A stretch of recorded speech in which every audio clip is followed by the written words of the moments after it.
Every time I make a video about men abusing women, I get the same comments, right? Women do it too. Same goes for women. And listen, I'm not going to sit here and pretend that women never abuse men. They do. They absolutely do. But saying same isn't actually accurate at all. The motives are different. The outcomes are different. The patterns are different. So today I want to talk about why women abuse men and why it's not the mirror image of what men do to women. My name is Lisa Sonni. I'm a toxic and abusive relationship expert. I specialize in men's abuse of women, in breaking trauma bonds, exiting and healing from abusive relationships. I speak internationally on narcissistic abuse and domestic violence. I've written 4 books, and I've created the Breakthrough Trauma Bond Recovery course. Let me start with this. I don't often focus on women's abuse of men, and that's intentional.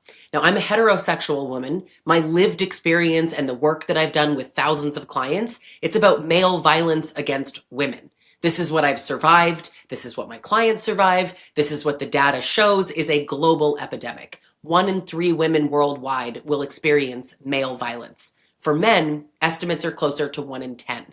Now that's still real and that's absolutely important, but it's not the same scale, the same impact, or the same level of systemic harm. And when I worked with male clients in the past, a lot of what I heard was, well, she was abusive because she didn't want sex enough. She was withholding. Like you could literally hear the entitlement dripping from their voices. And that's not abuse. That's misogyny. I can't, and frankly, I won't validate that. It's nonsense. Now, I've also seen how some men use one bad experience with a woman as this sort of carte blanche license to hate women in general, to justify treating women badly, just to feed misogyny. And the women I work with, they don't do that. They've been harmed by many men across their lives, but their reaction is not usually hatred. It's mistrust, avoidance, fear, natural responses. But that's not the same thing as weaponizing your pain into cruelty. And finally, my reason of every business has what's called a target audience. Men's rights lawyers target men. Gucci markets to wealthy buyers. Realtors target people in a specific area. I target abused women. That's my audience. That's my focus. Doesn't make me biased and it doesn't make me sexist. It makes me clear about my purpose. Now, let's talk about why women abuse men, because it happens, right? There are several patterns. Some women abuse men for power and control, right? They hurt them, they humiliate them, they control finances, they threaten to expose them, they use children as leverage. Sometimes they use physical violence deliberately to dominate. It happens. It does. It's not the majority of cases, but it exists. Other women's abuse overlaps with personality disorders or traits like narcissism, borderline, or antisocial traits, and they can shape abusive behaviors, right? But just like with men, the diagnosis doesn't cause the abuse. Many people with those diagnoses never abuse anyone. The disorder might shape how it shows up, but it doesn't take away the choice.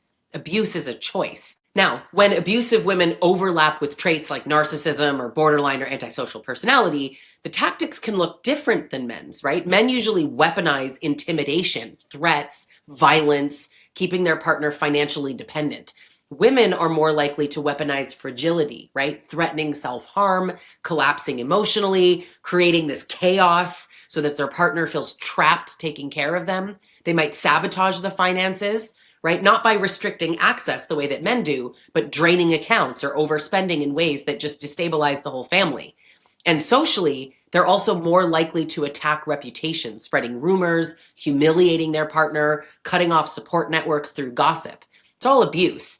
And it's devastating, but the way that it shows up often leans more on the emotional kind of hostage taking and relational sabotage than this like brute force of a man or intimidation patterns that we more commonly see with men. Now, men can do everything I just described that women do, and women can do everything I just described that men do, but we're speaking about what's the most common here. So please don't lose the point, and certainly don't lose it willfully. But the majority of women's violence actually falls into a category that researchers call reactive. But let me be clear, reactive doesn't just mean defensive. Now, sometimes it does, right? Lashing out in self-defense, hitting back when cornered, fighting back against control. But reactive can also mean responding in rage to betrayal. to being cheated on, to disrespect, to gaslighting, to feeling trapped, to being powerless.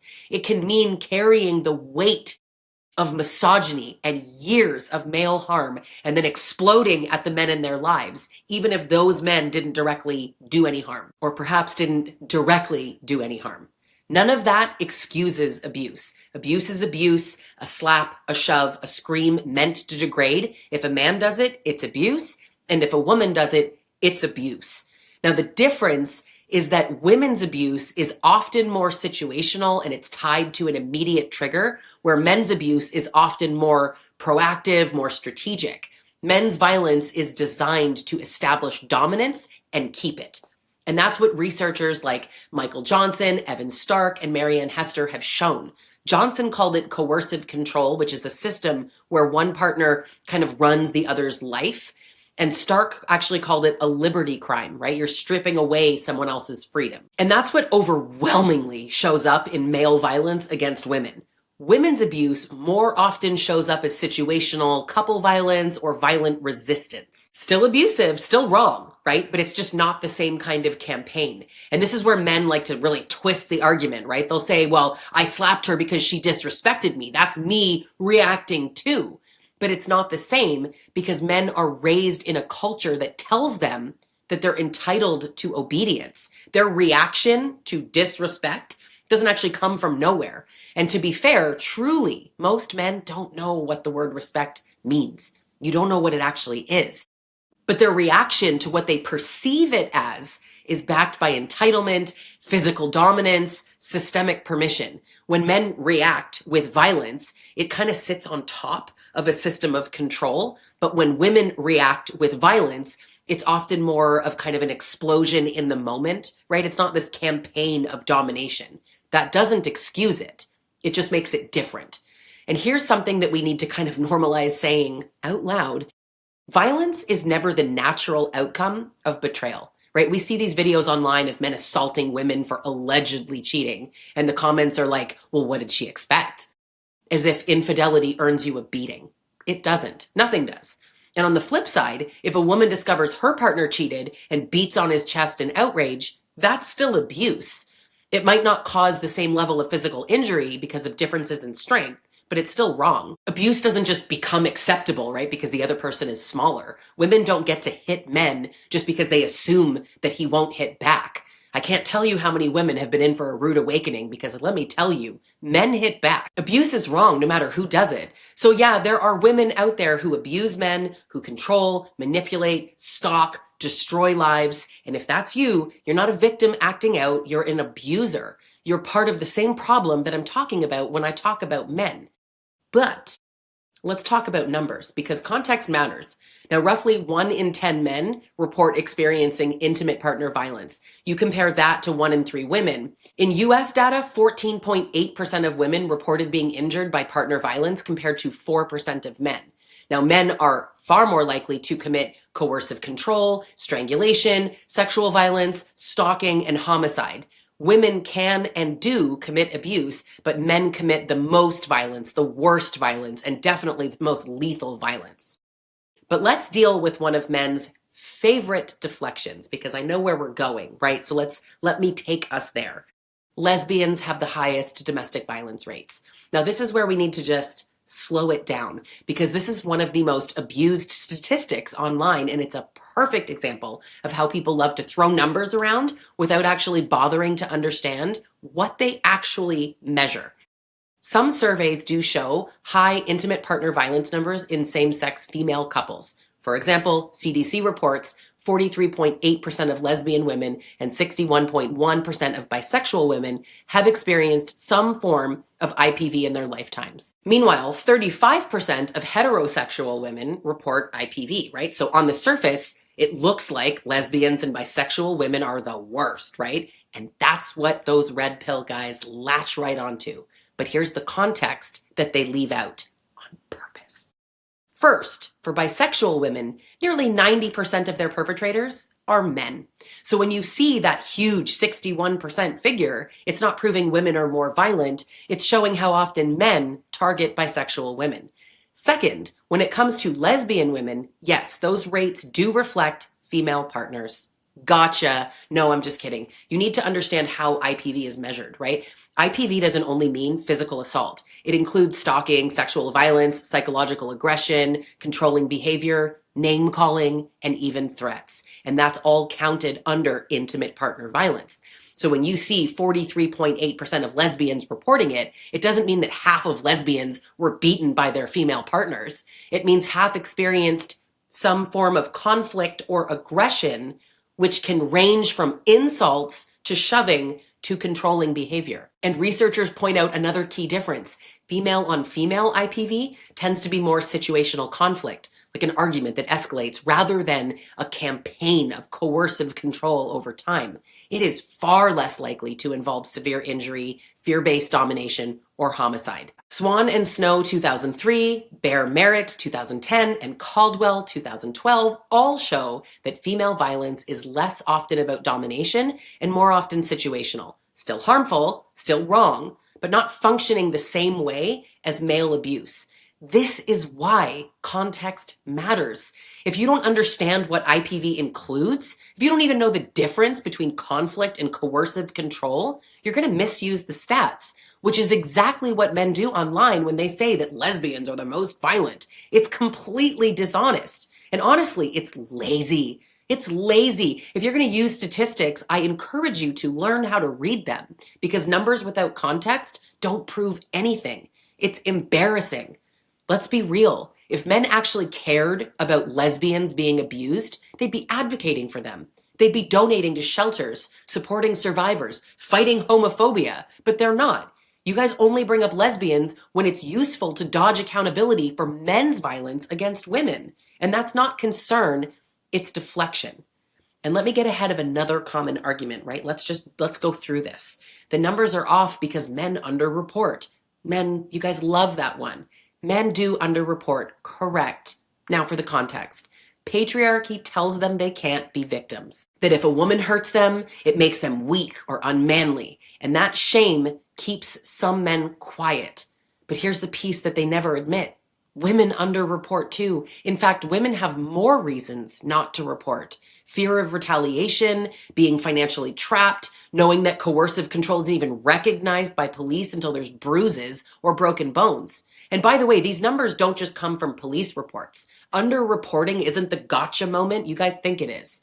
Researchers have known for decades that people underreport to authorities. That's why prevalence studies use anonymous population surveys, not just crime data. Underreporting doesn't flip the picture upside down. If it did, we'd see wildly different results across surveys, across countries, and we don't. The pattern is consistent. Women experience more abuse, more severe abuse, and more lethal abuse than men by far. And that doesn't vanish because men are just too embarrassed to talk about it. If you want to be able to talk about it, consider joining me in dismantling the patriarchy. If you want proof of how different the outcomes look, you only need to look at prisons.